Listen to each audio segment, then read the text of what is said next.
अस्सलामुअलैकुम नाजरीन, आप देख रहे हैं सूबाई रंग न्यूज़ और इंटरटेनमेंट चैनल और मैं हूं मोमना शहबाज। सबसे पहले नजर डालते हैं आज की आम खबरों पर।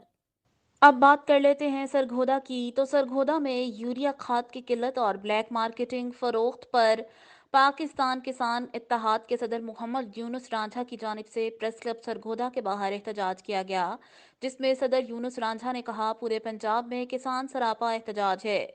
यूरिया खाद की मसनूई बहरान पैदा करके कंट्रोलर रेट के अलावा महंगे दामों फी बैग 1000 से 1200 तक नाजायज मुनाफाखोरी करके यूरिया फरोख्त की जा रही है, जबकि यूरिया खाद का कंट्रोल रेट 3800 रुपये है। लेकिन बड़े ताजरों की जानिब से यूरिया खाद 5200 फी बैग दिया जा रहा है और ये किसानों पर सरासर जुल्म है।